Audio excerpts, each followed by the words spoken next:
As I was growing up, I was always in the back of my mind scared of hellfire because it's something my mom scared me about. She just constantly reminded me that you're not being good to me. You're gonna end up going to hell. Allah's gonna punish you. Stuff like this. I don't think she really knows much. Really, she just knows there's punishment there in eternity. Yeah. In the beginning, they started, and I would start looking up stuff myself, and I would get more scared. I wanted to do anything obligatory on me, really, to avoid going to hell. I liked my religion. My mom was only happy with me, really, if I got deep into the religion. My religion basically was my only sanctuary. I was becoming more modest. I wanted to do things like cover myself. I started wearing abaya. My mom was happy. I felt like I had people that understand me. I practiced everything I could at home. I was even doing voluntary stuff. I was fasting every other day. That's the highest form of fasting. I was doing everything I could, avoiding everything that was forbidden. We would hear that there was a caliphate, but then we saw on the news there actually was, you know? So we're like, whoa, okay, so it is true. They were interpreting things, giving out quotes and verses and stuff. Verses that if you do read them, they're very black and white. Especially about the immigration, that it's obligatory on you to immigrate to an Islamic state. And if you don't, you're doomed basically to hellfire. And this is what scared me the most. For me, I would look at it myself from my own eyes in the text. So I think really I can't avoid this. I can't avoid it. If I avoid it purposely, while I do have the knowledge, like what's gonna happen to me, I was scared again.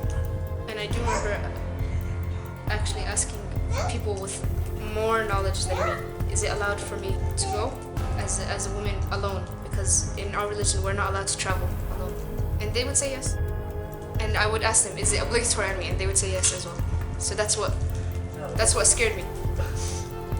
I looked up at these people thinking they'd have more knowledge. Someone out of the group, I think it was a woman that came out of the Twitter group basically, that did come to Syria first.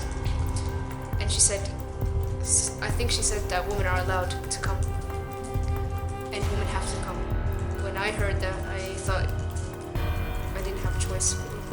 From then I made the decision to. I came because I thought it was an obligation on me, basically, to come to an Islamic state. Probably fulfill these conditions as being a caliphate, and it's going to serve the people according to Islamic tradition and live in a manner where we can practice our religion freely. We found hell on earth, basically. That's the way we describe it now. Yeah. In our religion, it is true. We do have to have like an Islamic state, but definitely not the way ISIS did it. Definitely not. Yeah. They would declare disbelief basically on anyone that wanted to leave, and we were shocked about that. We're like, okay, so basically every one of my family members in America are disbelievers, and they would say, yeah. We hear the people that got killed. We heard this Turkish guy got executed for wanting to leave. It was like a cult, really. It was very scary to speak against them. No one like dared to speak against them. It's like if this person speaks, you know, the next few weeks you're gonna end up in prison.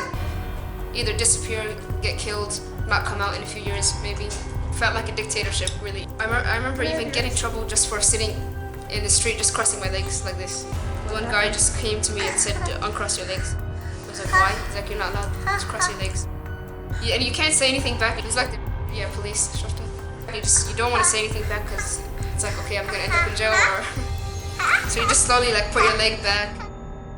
They would want to treat weak people with aggression, and they want to treat the people in power and the ones that are more wealthy with a pass. And that in itself is not Islamic at all.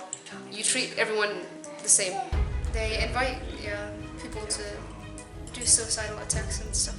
And this is what they believe, despite knowing that killing yourself actually is one of the major sins. It's like someone feels like, okay, I can just go and do this attack and I will end up straight in paradise. And I have no question about it because I'm giving my whole life to God, basically. And this is the highest form of jihad. Suicide is a major sin. Islamically, you can't go attack random people and say it's your ticket to paradise. Who knows who's in that group of people that you just killed? Children, people that are not involved in anything that has to do with your enemy, which is what war is about. You know, two enemies fighting each other is understandable, but when you go out in public and do an attack and you kill innocent children and women and even men, you know, every life that you take, you're going to be asked for it. By God, what are you going to say to justify the kids that you've killed? In those attacks as well, could even be your own relatives. You hear rumors like the leaders in Turkey were like, what the heck? Why would he be in Turkey if he called everyone to the Islamic State, you know?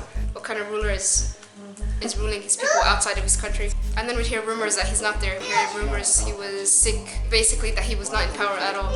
We didn't really know what to expect. We're like, was this guy even legit? Like, did he just record himself once and then just disappear? We don't know. I can't figure out their motive.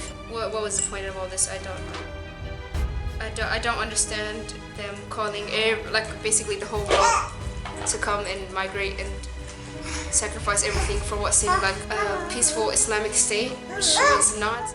And it's not obligatory on you to be in that state. I was new to there was just a bunch of youth teaching other youth. I really thought I was the only one my age wearing abaya. I was the only one my age covering. I think they all woken up as well.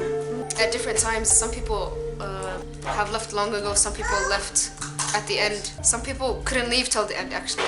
In many cases, we couldn't leave till the end. I was trying to leave for a bit and every way was actually impossible. There was no way out. I got caught twice, actually, by ISIS. It scared me very badly. Yeah, because I've heard of their prisons and it's very scary. Finally, out of my brainwashed mode, I'm very shocked. Yeah, I'm very shocked that I did this. I know maybe if I spoke to someone in person about it, they'd be against it, but I didn't dare do that, actually. I'm still afraid to speak here, you know, there's not much I can say. Once I get home to America, and I can literally open my mouth for everything.